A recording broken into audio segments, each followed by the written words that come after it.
تو اللہ فرماتا ہے کہ اے بندے جتنا مرتبہ زیادہ ہوگا اس کی آزمائش بھی زیادہ ہوگا. جیسے نبیوں کو آزمایا گیا, ہمارے نبی علیہ السلام کو آزمایا گیا, اللہ تعالیٰ نے آزمایا, اور کیسے کئی ایسے انبیاء گزرے آزمایا گیا, تکلیف دے کر کے آزمایا, لیکن تکلیف پر صبر کرتے ہوئے نظر آیا. ہر اللہ کے ولی کو آزمایا گیا, تکلیف پر صبر کرتے ہوئے نظر آئے. یعنی ہر ایک آزمائش اور ہر ایک کی پریکشا الگ الگ لی گئی. کسی کو آزمایا گیا تو مال میں نقصان کر کے انہوں نے صبر کیا, اللہ نے مال اور زیادہ بڑھا دیا. کسی کو آزمایا گیا اولاد کو بیمار کر کے انہوں نے صبر کیا, اللہ نے اور اولاد عطا فرما دی. کسی کو آزمایا گیا کسی اور ذریعے کے ذریعے, لیکن امام علی مقام رضی اللہ تعالیٰ کی شان وہ شان ہے کہ وہ ان کو ایک چیز کے ذریعے نہیں آزمایا گیا, بلکہ امام علی مقام کی زندگی کی فہرست پڑھے تو ہمیں نظر آئے گا کہ قدم قدم پر امام علی مقام کی پریکشا. اور سب سے بڑی پریکشا اس وقت شروع ہوئی کہ کل آپ نے مولانا جہانگیر کے بیان سے سنا, سب سے بڑی پریکشا آپ کی اس وقت ہوئی کہ آپ بچپن کے عالم میں تھے اور آپ کی شہادت کا تذکرہ ہونے لگا.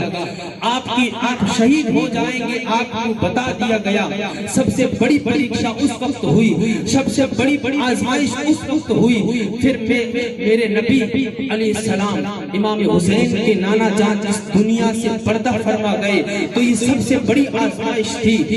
ان کے بعد حضرت علی رضی اللہ تعالیٰ عنہ کا وصال ہوا. آپ کے سر سے حضرت فاطمہ الزہرا رضی اللہ تعالیٰ عنہ کا سر سے سایہ اٹھ جاتا ہے, وہ سب سے بڑی آزمائش تھی. امام حسن رضی اللہ تعالیٰ عنہ جو آپ کے بڑے بھائی ہیں, ان کو لوگوں نے زہر دے دیا, چاہے دشمنی کی وجہ سے دیا, چاہے کسی کی وجہ سے دیا ہو, اللہ جانتا ہے, اللہ کے رسول جانتے ہیں. ان کو زہر دیا گیا, آپ نے صبر کیا, یہاں تک کہ آپ زندگی کی پوری فہرست پڑھ لیں, پوری زندگی پڑھ لیں. امام علی مقام کو جتنا آزمایا گیا, اور ایک عاشق فرماتے ہیں کہ امام علی مقام پر اتنے مصیبتوں کے پہاڑ توڑے گئے, اتنے مصیبتیں آئی کہ اگر وہ مصیبتیں کسی بڑے پہاڑ پر آتی تو پہاڑ کی ریزہ ریزہ ہو جاتا. لیکن امام علی مقام کو اللہ تعالیٰ نے وہ سینہ مقدس عطا فرمایا تھا کہ آپ نے ہر قدم پر مصیبت پر صبر. اب میں اپنی بات آگے بڑھاتا ہوں. یعنی جتنی بڑی ذات ہوتی ہے اتنا ہی اللہ تعالیٰ آزماتا ہے. میرے نبی دنیا میں تشریف لائے اور آپ نے 63 سال ظاہری زندگی اور اعلان نبوت کے بعد 23 سالہ ظاہری زندگی اسلام پھیلایا, اور یہاں تک کہ فاران کی چوٹی سے وہ اسلام نکلا تھا اور دنیا کے کونے کونے تک اسلام پھیل گیا. پھر میرے آقا جب دنیا سے تشریف لے گئے تو اسی اسلام کو پھیلانے کے لیے اور اسی اسلام کو چلانے کے لیے مسند خلافت پر ابو بکر صدیق رضی اللہ تعالیٰ 2.5 سال بیٹھے, اور یہی جو چلا آ رہا ہے آج. ان کے بعد 4 یار بیٹھے, تقریباً 30 سال تک وہ خلافت رہی. 12 سال تک عمر فاروق اعظم نے خلافت کی, اور پھر 10 سال تک فاروق اعظم نے, 12 سال تک عثمان غنی نے وہ خلافت ادا فرمائی, اور پھر حضرت علی کرم اللہ وجہہ کریم نے, اور پھر 6 مہینے کے لیے امام حسن رضی اللہ تعالیٰ عنہ مسند خلافت پر بیٹھے. کون سی خلافت؟ وہی خلافت جو میرے آقا علیہ السلام اس دنیا میں اسلام کو پھیلانے کے لیے چھوڑ کر کے تشریف لے گئے. آپ نے وفات فرمائی, آپ نے ظاہر پردہ فرمایا, اور جب امام حسن رضی اللہ تعالیٰ عنہ 6 مہینے خلافت پر فائز ہوئے, اور آپ نے وہ خلافت حضرت امیر معاویہ رضی اللہ تعالیٰ عنہ کو دے دی. حضرت امیر معاویہ رضی اللہ تعالیٰ عنہ حضور علیہ السلام کے صحابی, اور امام حسن رضی اللہ تعالیٰ عنہ نے حضرت امیر معاویہ کو خلافت اس لیے عطا فرمائی کہ جب امام حسن چھوٹی عمر میں تھے تو میرے آقا نے ہمارے نبی علیہ السلام نے یہ ارشاد فرمایا تھا کہ یہ میرا بیٹا امام حسن بڑا ہو کر کے دو بڑی فوج کے درمیان صلح فرمائے گا، سمادات فرمائے گا۔ اب امام حسن نے امام حضرت امیر معاویہ کو خلافت اس لیے عطا فرمائی کہ اگر وہ مسند خلافت پر امام حسن رہتے تو دو مسلمان دو بڑی فوجیں، یہاں تک کہ تاریخ میں آیا ہے کہ 40,000 کی فوجیں آپس میں ٹکراتی اور اسلام کا نقصان ہوتا، تو امام حسن تو وہ ہے، ان کی ذات اور ان کی ذات وہ ہے کہ وہ ایک انسان کا بھی خون بہانا گوارا نہیں کر سکتے، تو وہ بڑے یعنی فوجوں کے درمیان خون ہو جائے کب گوارا کر سکتے ہیں۔ اور دوسری بات میرے آقا نے بچپن کے عالم میں یہ ارشاد فرمایا تھا یہ میرا بیٹا ہے، وہ بڑا ہو کر کے دو فوجوں کے درمیان صلح فرمائے گا۔ تو میرے آقا علیہ السلام کا وہ علم غیب بھی ثابت ہوا، میرے آقا گویا جانتے تھے کہ امام حسین کی ذات، امام حسن کی ذات وہ ہے کہ وہ لگتے تو عمر میں چھوٹے ہیں لیکن بڑے ہو کر کے وہ ایسا فیصلہ فرمائیں گے نہ کوئی دوسرا فیصلہ فرمائے گا، اس لیے امام حسن نے وہ خلافت حضرت امیر معاویہ کو سپرد کر دی۔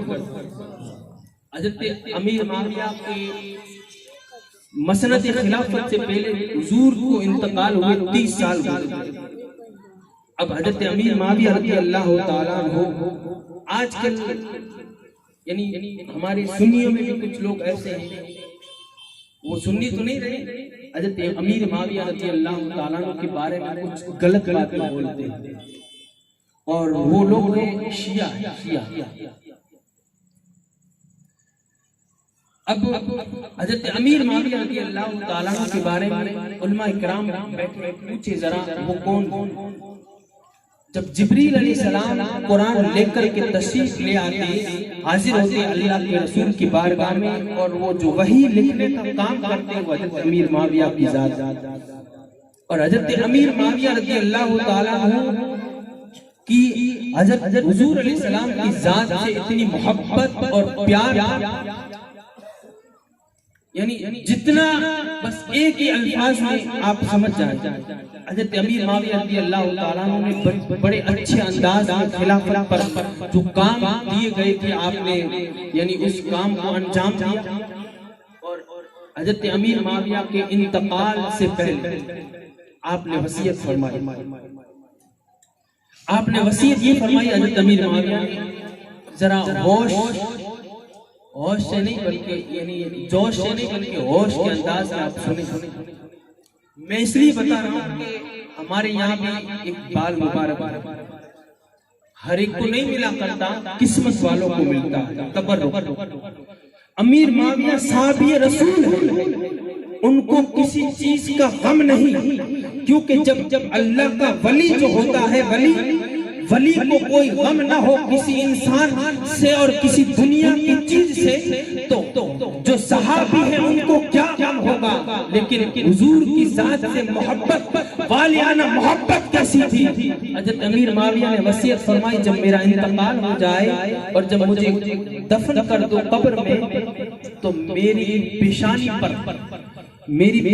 پر حضور کے ناخن مبارک ہے، میری پیشانی پر سجا دینا، کہہ دو سبحان اللہ سبحان اللہ۔ اور حضور کے بال کے تراش، کیونکہ حضرت امیر معاویہ کا یہ کام تھا کہ حضور علیہ السلام کے بال جب آپ تراشتے بال مبارک منڈواتے تو حضرت امیر معاویہ منڈاتے تھے۔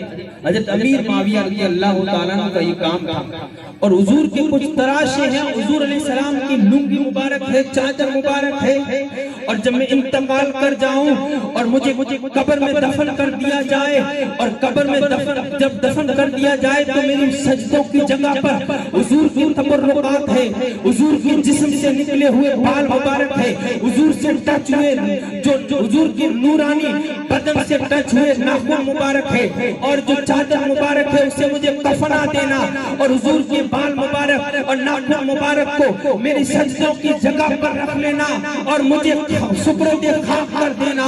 گویا امیر معاویہ نے ہمیں عقیدہ دیا ہے، اے سنی ہم بھی بال مبارک کی زیارت کرنے کے لیے حاضر ہوتے ہیں. ہم بھی محبت کے ساتھ بال مبارک کیسری زیارت کرتے ہیں تاکہ ہم گنہگاروں کی بخشش ہو جائے.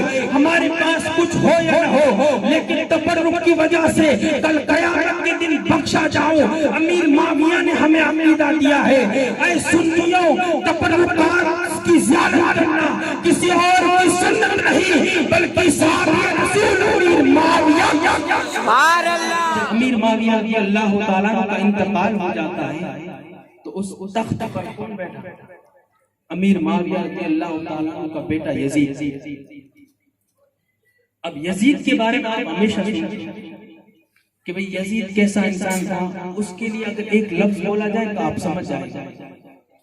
یزید ایسا انسان تھا کہ جو اللہ تعالیٰ نے ہمارے نبی علیہ السلام کو جو چیزیں عطا فرمائی حلال, یعنی جو چیزیں اسلام میں حلال ہے, یزید نے تخت پر بیٹھتے ہی ان حلال چیزوں کو حرام کر دیا, اور جتنی بھی حرام چیزیں ہیں اس کو حلال کر دیا. مثال کے طور پر شراب, یزید نے یہ کہا کہ شراب پینا جائز اور سگی ماں سے نکاح کرنا جائز. یعنی اس یزید بڑا فاسق تھا, فاجر تھا, اور تخت پر بیٹھا. اب کون سا تخت؟ وہی تخت جس تخت کو میرے نبی علیہ السلام نے 23 سالہ زندگی محنت کر کر کے مشقتیں اٹھا کر کے, اور اسی تخت کو بچانے کے لیے عمر شہید ہو جاتے ہیں, اسی تخت کو بچانے کے لیے عثمان غنی شہید ہو جاتے ہیں, اسی تخت کو بچانے کے لیے علی شہید ہو جاتے ہیں, اور اسی تخت کو بچانے کے لیے امام حسن نے خلافت امیر معاویہ کو دے جاتی ہے, اور اسی تخت پر بیٹھا یزید. اور یزید نے سب سے پہلے, اب یزید تھا اپنے شہر میں اور امام علی مقام مدینہ شریف میں رہتے تھے. امام علی مقام سے مراد امام حسین رضی اللہ تعالیٰ. اب امام حسین میں اگر یہ امام علی مقام بولو, امام علی مقام بولو تو آپ کو یہی سمجھنا کہ امام حسین رضی اللہ تعالیٰ. تو یزید نے سب سے پہلے, کیونکہ اس کو بڑا خوف تھا, بیعت کہتے ہیں, اگر بیعت نہ سمجھ میں آئے تو ہم بھی مرید بنتے ہیں کسی مرشد کے, اور مرید بنتے سمے یہ کہتے ہیں کہ بھئی جو کام اور جو حکم مرشد عطا فرمائے, ہمارے پیر عطا فرمائے, اسی پر ہم کو اس حکم کو ماننا. اب وہ گویا کہ یزید بادشاہ, اب بادشاہ کے ہاتھ پر کوئی بیعت کرے گا, ہاتھ پر ہاتھ دے گا, تو جو یزید کہے گا سب کو وہی کام کرنا ہے. تو یزید نے سب سے پہلے کن کی بیعت کرنی چاہیے؟ سب سے پہلے امام علی مقام امام حسین رضی اللہ تعالیٰ, اور ان کے بعد حضرت عبداللہ بن زبیر رضی اللہ تعالیٰ, حضرت عبداللہ بن عمر اور حضرت ابو بکر کے شہزادے, بڑے بڑے صحابہ کرام مدینہ شریف میں رہتے تھے. اور انہوں نے اس نے ایک قاصد بھیجا, یعنی یزید نے قاصد بھیجا, اور قاصد بھیج کر کے کہا کہ امیر معاویہ, حضرت امیر معاویہ رضی اللہ تعالیٰ کا انتقال ہو گیا ہے اور یزید تخت پر بیٹھا ہے, اور یزید کو سب جانتے ہیں کہ وہ کیسا تھا. اور امیر حضرت امام علی مقام رضی اللہ تعالیٰ کو کہیں کہ وہ میرے ہاتھ پر بیعت. جب وہ قاصد مدینہ شریف پہنچا, اس وقت مدینہ شریف کا گورنر حضرت عقبہ ان سے کہا کہ حضرت امام علی مقام رضی اللہ تعالیٰ سے بیعت طلب کر. ولید بن عقبہ رضی اللہ تعالیٰ گورنر, ولید بن عقبہ گورنر کس کو دیتے ہیں؟ بڑے شہر کا جو سب سے بڑا ہوتا ہے, جو عہدہ دیتے, جیسے ہمارے گاؤں میں سرپنچ ہوتے ہیں, سرپنچ سے اوپر کوئی وہ بڑا ہوتا ہے جو بڑے عہدے والا ہوتا ہے, تیری نگرانی میں یہ سب کام کرنا. اب وہ جو حکم دے وہ شہر والے وہی کریں. تو ولید بن عقبہ نے حضرت امام علی مقام رضی اللہ تعالیٰ عنہ کو بلایا, اور بلا کر کے یہ خط پڑھایا, کہا کہ یزید تخت پر بیٹھ گیا ہے, اور آپ کی بیعت چاہتا ہے، سب سے پہلے آپ کی بیعت چاہتا ہے. کیوں؟ کہ اگر آپ نے بیعت کر لی تو پھر مجھے سب آسان ہو جائے گا، میں پورے شہروں میں بیعت کرا لوں گا. اگر امام عالی مقام نے بیعت کی تو پھر میری کوئی بیعت نہیں کرے گا. تو امام عالی مقام رضی اللہ تعالیٰ امام حسین نے جب یہ بات سنی تو آپ کا خون کھول گیا. خون کیوں نہ کھولے؟ کیونکہ امام علی مقام نے جواب دیا تھا، وہ پاک لوگوں کا جواب تھا. امام علی مقام نے جواب دیا، بات سنی اور جواب دیا، میں پاک لوگ ہیں، ہم پاک لوگ ہیں اور ناپاک کے ہاتھ میں کبھی ہاتھ دے نہیں سکتے. وہ خون کیوں نہ کھولے کہ جن کی رگوں میں کسی اور کا خون نہیں تھا بلکہ خون تھا تو ہمارے نبی کا خون تھا، علی رضی اللہ تعالیٰ کا خون تھا، کسی اور کا دودھ نہیں تھا ان کے رگوں میں. ان کا خون کھولا تو کیوں نہ کھولے کہ حضرت فاطمہ الزہرا رضی اللہ تعالیٰ عنہ کا پاک دودھ تھا. انہوں نے سرے سے منع کر دیا کہ میں بیعت نہیں کروں گا اس ناپاک کے ہاتھ میں ہاتھ کبھی دے نہیں سکتا. تو ولید بن عقبہ نے حضرت میرے امام عالی مقام رضی اللہ تعالیٰ عنہ کو سمجھایا اور کہا کہ آپ بیعت پر سوچ کر، ابھی نہیں بلکہ کچھ سوچ سمجھ کر کے یزید کی بیعت کر. پھر وہ واپس چلا گیا. کچھ دنوں کے بعد پھر خط آیا اور دوسرے خط میں یہ تھا، یزید نے لکھا کہ امام عالی مقام امام حسین ابن علی نواسہ رسول اگر بیعت نہ کرے یزید کے ہاتھ پر تو نعوذ باللہ ان کے سر کو قلم کر کے ان کو شہید کر کے میرے پاس ان کا سر بھیجا جائے. جب یہ باتیں اور جب یہ خط امام عالی مقام رضی اللہ تعالیٰ عنہ نے سنا تو امام عالی مقام رضی اللہ تعالیٰ یہ فیصلہ کر لیا. کیا فیصلہ؟ یہاں ایک بات اندر میں بتا دوں. اگر امام عالی مقام یعنی مثال دے، اگر ہم سوچ لیں کہ اگر امام عالی مقام رضی اللہ بیعت کر لیتے تو کیا ہوتا؟ اگر بیعت کر لیتے تو کیا ہوتا؟ اگر امام عالی مقام رضی اللہ تعالیٰ عنہ یزید کی بیعت کر لیتے تو یہ جو مسجدوں کے مینار نظر آ رہے ہیں یہ نہ ہوتے، یہ جو ہجوم نظر آ رہا ہے امام عالی مقام کے چاہنے والوں کا یہ نہ ہوتا، اور جہاں جہاں اذانوں کی صدائیں جو آ رہی ہے وہ نہ ہوتی. اسلام درہم برہم ہو جاتا، اسلام مٹ جاتا. پورے اسلام کا دار و مدار جو تھا کسی اور پر نہیں بلکہ نواسہ رسول امام عالی مقام پر تھا. اور اگر یزید کی بیعت کر بھی لیتے امام عالی مقام تو یزید کیا کرتا؟ یزید پوری دنیا کے خزانے امام عالی مقام کے لیے کھول دیتا، لیکن وہ کوئی دوسرا نہیں ہے بلکہ نواسہ رسول ہے. علی شیر خدا کا شیر ہے، وہ دنیا کے لیے بک نہیں سکتا ہے. پوری دنیا کا خزانہ ان کے قدموں پر رکھ دیا جائے پھر بھی وہ بیعت نہ کرتے. سبحان اللہ سبحان اللہ. وہ دنیا کے خزانوں کے لالچی نہیں تھے بلکہ اسلام کو بچانے کے لیے آئے اور اسلام کو ایسا بچایا کہ آج بھی مسجدوں میں جو اذانیں سنائی دے رہی ہے وہ صدقہ فاطمہ کے لال امام حسین کے خون کا صدقہ ہے. آج جو ہم کلمہ پڑھتے ہوئے نظر آ رہے ہیں وہ صدقہ فاطمہ کے لال امام حسین کا ہے.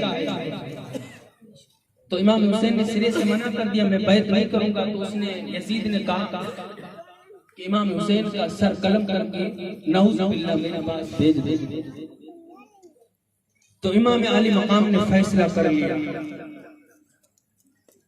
کہ اگر میں بیعت نہیں کروں گا یہاں مدینہ شریف میں رہوں گا اور مدینہ شریف میں رہوں گا تو یزید چڑھائی کرے گا، یزید اپنی فوج لے کر کے آئے گا اور جنگ کرے گا. اور میں نہیں چاہتا کہ میرے نانا کا شہر مدینہ جہاں دن رات فرشتے حاضر ہوتے ہیں. میرے نانا کی مزار اقدس پر 70,000 صبح فرشتے نازل ہوتے ہیں, شام کو 70,000 فرشتے نازل ہوتے ہیں. وہ ہمیشہ ہم پڑھا کرتے ہیں, ارے شہر مدینہ وہ کیسی بستی ہے جہاں دن رات مولا کی رحمت برستی ہے, وہاں کے ذرے ذرے پر رحمت برستی ہے, وہاں کے کانٹے کانٹے پر رحمت برستی ہے, وہاں کی گلیوں گلیوں میں اللہ کی رحمت برستی ہے. وہ نبی کا شہر ہے, وہ نبی کے شہر میں خون آلود نہیں ہونے دوں گا. میں نبی کے شہر کی, میرے نانا کی بے شہر کی بے ادبی ہونے نہیں دوں گا. اپنی جان تو دے سکتا ہوں اور اپنا شہر تو چھوڑ سکتا ہوں. اپنا شہر وہ شہر جن کے لیے میرے نانا نے دعائیں کی تھی. جب صحابہ کرام پہلے شہر میں داخل ہوئے تو ان کو ہوا ناگوار گزری تو نبی نے دعا فرمائی, تمام کو نبی کے شہر سے محبت ہو گئی. تو میرے امام علی مقام فرماتے ہیں نبی کے شہر کو چھوڑنا گوارا کر سکتا ہوں لیکن بے ادبی گوارا نہیں. بے ادبی گوارا نہیں, یہ امام علی مقام نے کہا. اور فیصلہ کیا فرمایا؟ فیصلہ یہ فرمایا کہ میں شہر کو چھوڑ کر کے چلا جاؤں. کیا چھوڑنا آسان ہے؟ کیا چھوڑنا اپنے شہر کو آسان ہے؟ جب رات ہو جاتی ہے, ذرا وقت زیادہ بھی ہو گیا ہے اور باتیں سمیٹ میں جلدی انشاءاللہ تعالی آپ کا زیادہ وقت نہیں لوں گا.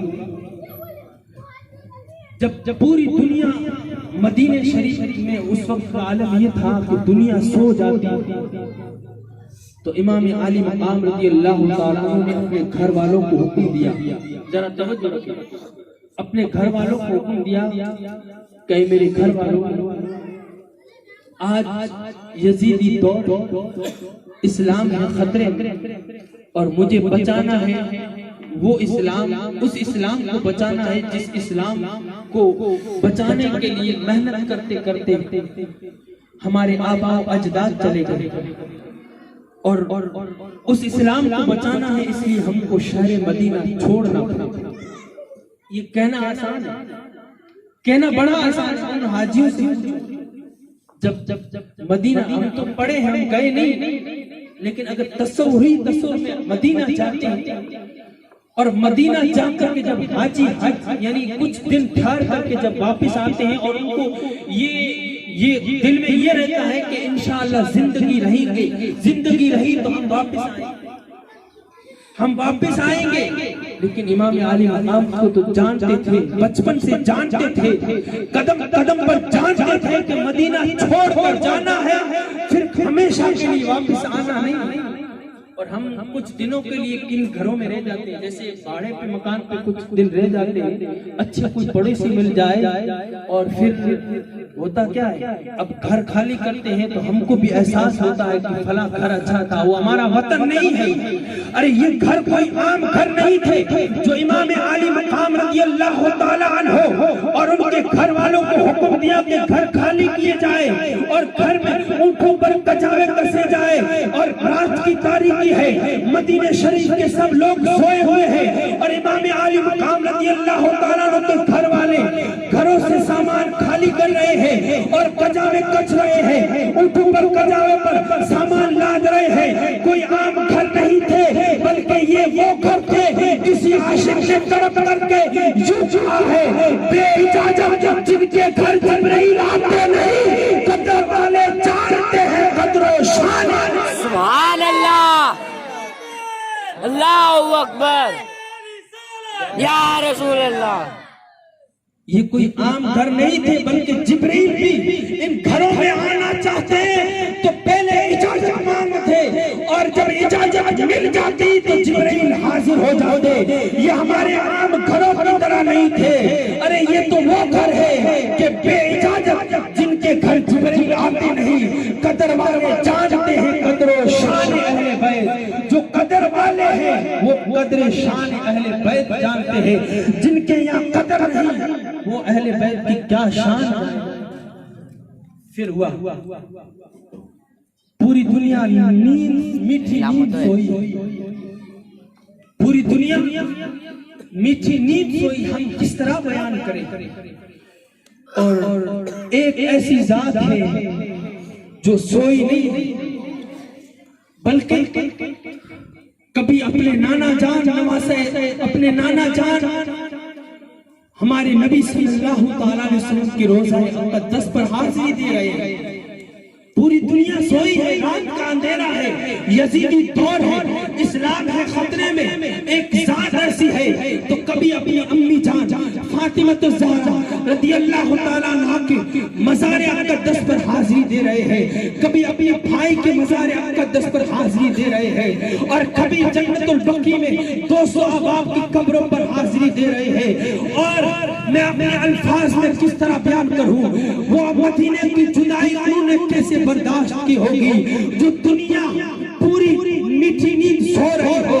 امام علی مقام، امام نبی کا نواسا، جن کا بچپنا وہاں گزرا ہو، جن کا بچپنا جھولتے ہوئے گزرا ہو، جن کا بچپن مدینے کی گلیوں میں کھیلتے ہوئے گزرا ہو، جن کا بچپن، جن کی جوانی علی کی گود میں گزری ہو، جن کا بچپن فاطمہ کی گود میں گزرا ہو، مزار اقدس پر ٹہلتے ہوئے گزرا ہو، وہ مدینے میں گھومتے پھرتے ہوئے گزرا ہو، وہ مدینے کی جدائی کیسے برداشت کر سکتے ہیں؟ لیکن اپنے الفاظ میں اس طرح بیان کروں گا، اگر میرے امام علی مقام رضی اللہ تعالیٰ عنہ اپنے نانا جان کی مزار اقدس پر گئے ہوں گے اور یوں الفاظ گئے ہوں گے، اے میرے نانا جان، اے میرے نانا جان، آج اسلام خطرے میں ہے، جس وقت کے لیے آپ نے مجھے کندھوں پر سوار کیا تھا وہ وقت آ چکا ہے، تو نانا نے ضرور دلاسا دیا ہوگا، اے میرے بیٹے، اسی وقت کے لیے، اسی دور کے لیے، اسی چیز کے لیے میں نے اپنے کندھوں پر آپ کو سوار کیا تھا، اسی دین اسلام کو بچانے کے لیے میں نے اپنے سجدے میں تسبیح کو بڑھانی تھی، اسی دین کو بچانے کے لیے، اسی وقت کے لیے فاطمہ الزہرا نے آپ کو دودھ پلایا تھا، علی شیر خدا نے آپ کو لقمہ دیا تھا، نانا جان نے یہ ضرور دلاسا دیا ہوگا، اے میرے نواسے، آج مدینہ چھوڑ کر کے جا رہے ہو، جب کربلا پہنچو گے تو ایسا گمان مت کرنا کہ نواسہ رسول اکیلا ہے، جہاں جہاں تم نظر دوڑاؤ گے کونے کونے پر نانا کھڑا ہو۔ سبحان اللہ، اللہ اکبر، یا رسول اللہ، ضرور دلاسا دیا ہوگا۔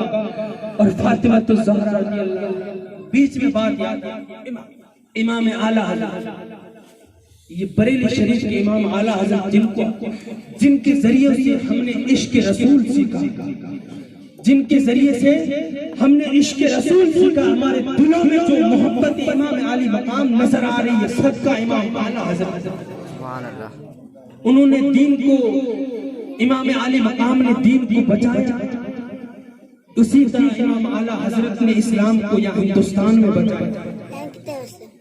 جب امام اعلیٰ حضرت، ریکارڈنگ چل، یہ عاشق رسول ہے، اور جب عاشق رسول کا یہ عالم ہے، بات بتا رہا ذرا دھیان رکھیں، عاشق رسول کا عالم یہ ہے کہ جب روزہ رسول پر حاضری دیتے ہیں اور عرض کرتے یا رسول اللہ دیدار کرا دو، جب ہندوستان کے امام اعلیٰ حضرت کی ذات یہ ہے کہ جب ضد پہ آ جائے تو نانا یعنی امام میرے حضور علیہ السلام ان کو زیارت کروا سکتے ہیں، تو ہم اپنے ایمان اور عقیدے سے کہتے ہیں جب امام علی مقام امام حسین نانا کے روزے پر گئے ہوں گے تو ضرور زیارت سے مشرف فرمایا ہوگا اور سینے سے سینہ لگا کر دعا دی ہوگی، اے نواسہ رسول، اے بیٹے، اسی دن کے لیے میں نے سجدے کی تسبیح پڑھا۔ سبحان اللہ، امام علی مقام نے کبھی اپنی امی جان کی مزار اقدس پر جاتے ہیں اور کبھی اپنے نانا جان کی مزار اقدس پر جاتے ہیں، اور آخری سلام پیش کرنے کے لیے، آخری سلام پیش کرنے کے بعد امام علی مقام امام حسین رضی اللہ تعالیٰ اپنے گھر والوں کے پاس آتے ہیں، جو قافلہ ہے وہ قافلہ تیار، کس چیز کے لیے تیار؟ سب کچھ یہاں اگر عقل رکھتے ہو اور عشق رکھتے، تھوڑی ایک بات بتا دو، وہ قافلے میں کون تھا؟ قافلے میں رات دیر تک پبجی کھیلنے والے، اور وہ تھے کہ جن کو توفیق بھی نہیں ملتی امام عالی مقام کی، امام حسین کی محفل میں آنے، وہ تھے نہیں۔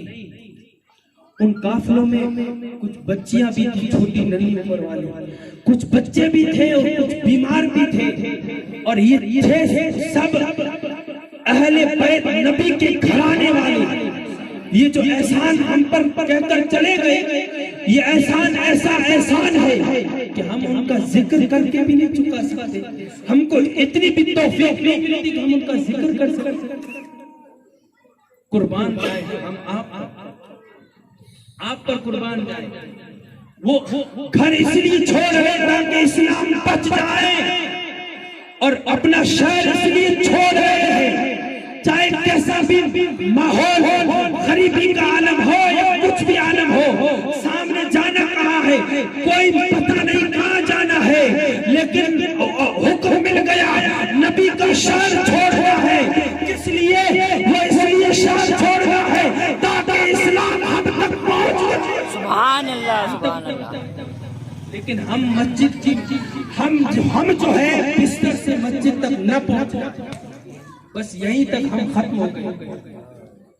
اسلام کو بچانے کے لیے، ہم تک لانے کے لیے اتنی کوششیں کی جاتی ہیں، اور ہم جو ہے بستر سے مسجد تک نہ پہنچے، اور اتنی توفیق بھی نہیں ملتی کہ محفل میں بھی آنے کی توفیق نہیں ملتی، اور پھر بڑا دعویٰ کرتے ہیں جنت ایسے نہیں ملتی۔ ذرا تاریخ پڑھ کر کے دیکھو امام علی مقام کی، وہ جو بھوک کا عالم جو تھا وہ بھی ایک آزمائش تھی، اور جو کربلا میں پیاس کا جو عالم تھا وہ بھی امام علی مقام مدینے کو ہمیشہ کے لیے الوداع کرنے کے لیے تیار ہو جاتے ہیں۔ یہ قافلہ چلا ہے، کہاں چلا؟ مدینہ چھوڑ کے جاتا، اور عرب والوں کا یہ دستور ہوتا ہے، اور ہمارے اندر بھی، یعنی ہمارے ہندوستان میں بھی کچھ لوگوں کا دستور ہے، کوئی جب حج کے لیے جاتا ہو یا کہیں سفر کے لیے جاتا ہو تو لوگ الوداع کہنے کے لیے، ذرا دھیان ادھر رکھیں، بس تقریر ختم کر رہا ہوں، بس زیادہ بیان کرنا تھا لیکن وقت زیادہ ہوگا، اس لیے انشاءاللہ تعالیٰ کل کریں گے، پھر وقت بچا پھر کریں گے۔ بس ایک بات، قافلہ جا رہا ہے الوداع کہنے کے لیے، لوگ شہر سے باہر جایا، اور مدینہ شریف کے راستے میں ایک گھاٹی پڑتی ہے، ایک جگہ کا نام ہے، اس جگہ کا نام علماء اکرام بیٹھے پوچھیں سنیت الوداع، اس جگہ کا نام کیا ہے؟ سنیت الوداع۔ اب اس گھاٹی نے بھی دو منظر ایسے دیکھے کہ اس نے زندگی میں کبھی دو منظر دیکھے، اگر اس منظر کو بھی اگر انسان تصور میں لا دے تو وہی ایک تو منظر وہ تھا، اگر آپ جانتے ہو تو میرے نبی تاجدار مدینہ صلی اللہ علیہ وسلم مکہ شریف سے ہجرت فرما کر کے مدینہ شریف تشریف لائے تھے، تو مدینہ شریف کے لوگ روزانہ آتے اور گھاٹی تک انتظار کرتے، آج نبی تشریف لائیں گے، آج نبی تشریف لائیں گے۔ کچھ لوگوں نے مدینہ شریف میں کلمہ پڑھ لیا تھا، اور کلمہ پڑھ کر کچھ لوگ اندھیرے میں تھے، اور وہ بڑے خوش تھے، جنہوں نے کلمہ پڑھا تھا وہ بڑے خوش تھے، وہ اس لیے خوش تھے کہ نبی تاجدار مدینہ آخری نبی ہمارے شہر میں تشریف لا رہے ہیں، وہ بڑے خوشی کے عالم میں تھے، روزانہ آتے اور وہاں آ کر کے انتظار کرتے۔ نبی جب تشریف نہیں لاتے تو تھک ہار کر کے، چہرے مایوس ہوئے کر کے مدینہ شریف واپس تشریف لے جاتے۔ لیکن جب میرے آقا تاجدار مدینہ صلی اللہ علیہ وسلم وہاں سے تشریف لائے تو اس گھاٹی پر پہنچے تو مدینہ شریف کے لوگ سامنے استقبال کرنے کے لیے وہاں پہنچے ہیں۔ تو گھاٹی نے ایک منظر وہ دیکھا تھا کہ مدینہ کے لوگ حضور کے استقبال کے لیے کھڑے ہیں اور انصار کی چھوٹی چھوٹی بچیاں دب بجا کر کے یوں کہہ رہی تھی، وجب الشکر طلع البدر علینا من ثنیۃ الوداع، طلع البدر علینا من ثنیۃ الوداع، وجب الشکر علینا ما دعا للہ داعی۔ اس کا مطلب یہ ہے کہ ان بچیاں یوں کہہ رہی تھی کہ اے اللہ کا شکر ہم پر واجب ہو گیا کہ ہم اندھیروں میں تھے، آمینہ کا لہر طلوع ہوا، آمینہ کا چاند طلوع ہوا تو خوشی کی لہر سبحان اللہ، اور مدینے کا ہر شخص خوش نظر آتا تھا اور یوں کہتا تھا آمینہ کا چاند جو ہے ہمارا پڑوس۔ سبحان اللہ، اور وہاں سے آمینہ کا چاند طلوع ہوا تھا، ظاہر ہوا تھا۔ اور دوسرا منظر اس گھاٹی نے یہ دیکھا کہ فاطمہ کا چاند جو ہے ہمیشہ کے لیے غروب ہو جاتا ہے۔ اس گھاٹی نے یہ منظر دیکھا کہ ہم وہ تھے، مدینے والے وہ تھے کہ جب آمینہ کا چاند طلوع ہوا تھا تو ہم خوشی کی کوئی انتہا نہ رہی تھی، لیکن وہ وقت بھی آیا کہ فاطمہ کا چاند ہمیشہ کے لیے غروب ہو جاتا ہے۔ اس وقت تمام چہرے غمگین تھے اور آمینہ کا چاند طلوع ہوا تھا، تب سب لوگ خوشی